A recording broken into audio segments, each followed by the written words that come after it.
had to be about 20 years ago. I was sitting in a public library. I grabbed a book off the shelf I'd seen countless times. I began to flip through it, and I probably wasn't even 2 chapters in when I put the book down, walked to the computer, got onto eBay, and procured a used copy for myself.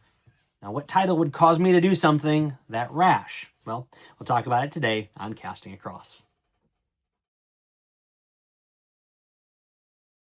Hi, I'm Matthew of castingacross.com, where I explore the quarry and culture of fly fishing.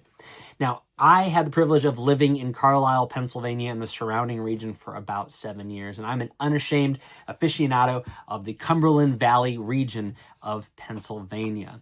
And one of the benefits of living in that area is that I was able to use the public library system.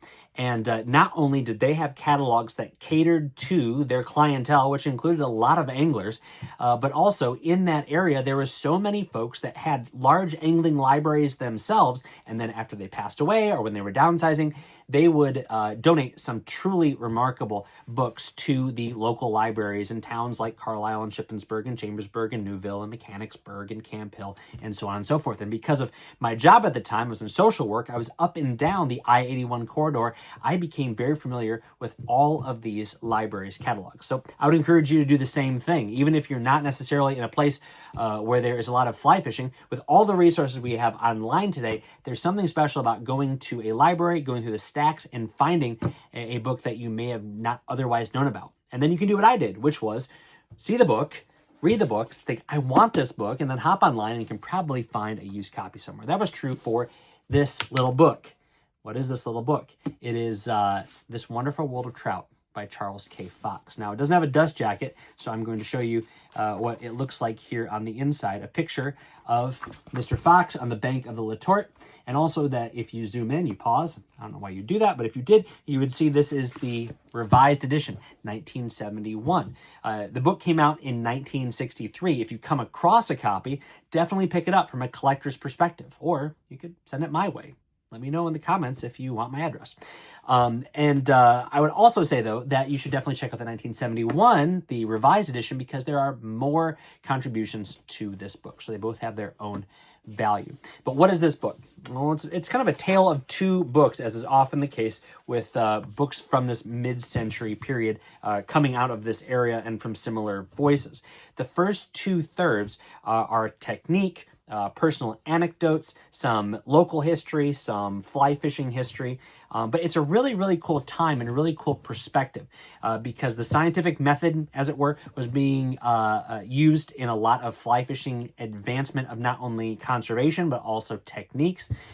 It was an era where people were becoming more cognizant of the need for conservation. So you have a really cool mid-century account of Fox's where he talks about how anglers and hunters ought to be on the forefront of conserving efforts for our streams.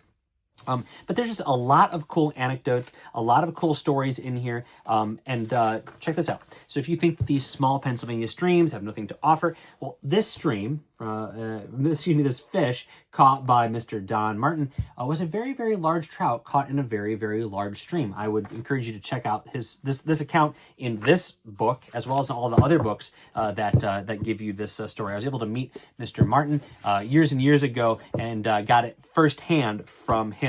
So that's the first portion of the book.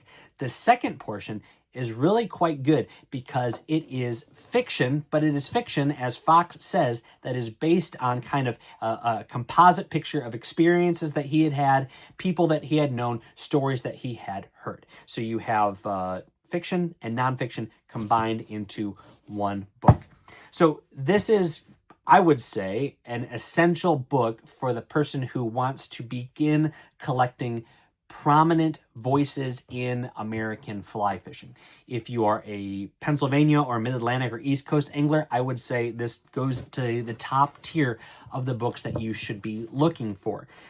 Is it a little bit outdated? Of course, it's over 60 years old, but the principles are not only sure, but what they show is the foundation that was being laid for some of the rapid advancement in the last quarter of the 20th century when it came to fly fishing technique, and also how it was being communicated. The voice of Fox and his contemporaries is in many ways the voice that still remains today as people talk about not only the how-to side of fly fishing, but also communicating some more of the contemplative sides of fly fishing. And like so many of his contemporaries and many men that have come since, he really shows how to blend the two. Never had an opportunity to meet Mr. Fox, but I know a lot of folks that did, a lot of folks that fished with him, and so I had the privilege of being able to have kind of the corroborative stories about a lot of what I read in this book. So definitely check it out. I will put a link for where you can find used copies down in the link that you will find below.